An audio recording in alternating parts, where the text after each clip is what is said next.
নমস্কার, আরো একটা নতুন রেসিপিতে আপনাদের স্বাগত। আজকে খুবই মজার একটা ইউনিক পিঠা রেসিপি আপনাদের সাথে শেয়ার করব। দুধ পাকন পিঠা।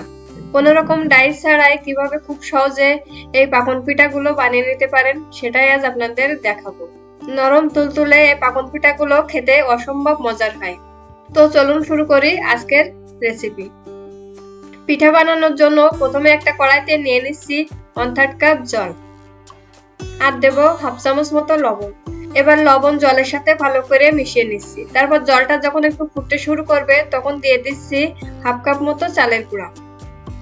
চালের গুঁড়া জলের সাথে ভালো করে মিশিয়ে নেব। প্রথম পর্যায়ে এই চালের গুঁড়াটা কিন্তু অনেকটাই নরম থাকে, তবে ঠান্ডা হওয়ার পরে অনেকটাই শক্ত হয়ে যায়।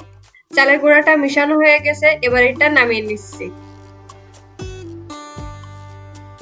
চালের গুঁড়া ঠান্ডা হওয়ার পরে এবার এটা দিয়ে একটা ডো বানিয়ে নেব।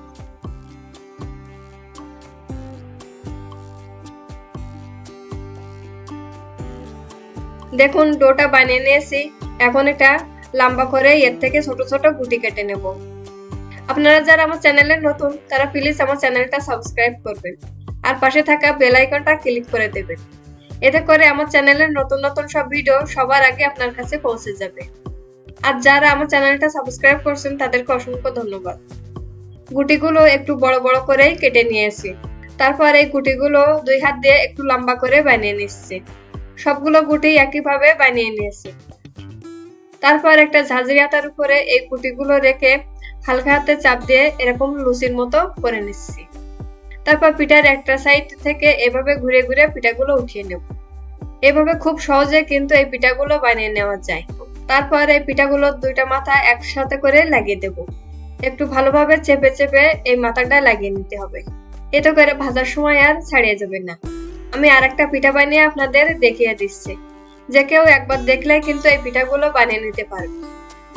খুব সহজে আর অল্প সময়ের মধ্যেই কিন্তু এই পিঠাগুলো বানিয়ে নেওয়া যায়। দেখুন সবগুলো পিঠা আমি একইভাবে বানিয়ে নিয়েছি। এবার এগুলো ভেজে নেব। একটা ফ্রাই প্যানে পরিমাণ মতো তেল দিয়েছি। তারপর তেলটা যখন একটু গরম হয়ে যাবে তখন একটা একটা করে পিঠা তেলে দিয়ে দিচ্ছি।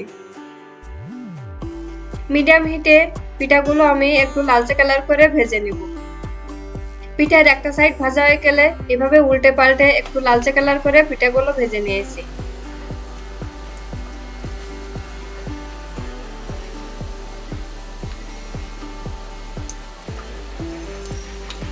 তারপর যখন পিঠাগুলোতে এরকম লালচে কালার চলে আসবে তখন পিঠাগুলো উঠিয়ে নেব।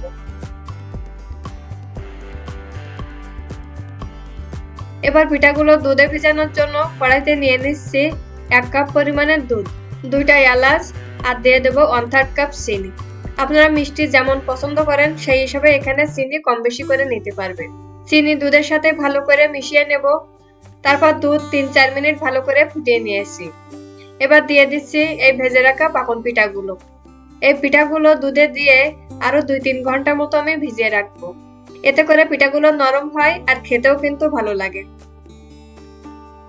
2-3 ঘন্টা পরে দেখুন পিঠাগুলো কিন্তু অনেকটাই ফুলে উঠেছে। এইভাবে খুব সহজে এই পাকন পিঠাগুলো বানিয়ে নিতে পারবেন। এই শীতে আপনারা অবশ্যই বাড়িতে একবার হলেও এই পিঠাগুলো বানিয়ে দেখবেন। আর কেমন হয়েছে আমাকে কমেন্ট করে জানাবেন। ভিডিওটা ভালো লাগলে লাইক কমেন্ট শেয়ার করার অনুরোধ রইল। ভালো থাকবেন, সুস্থ থাকবেন। ধন্যবাদ সবাইকে।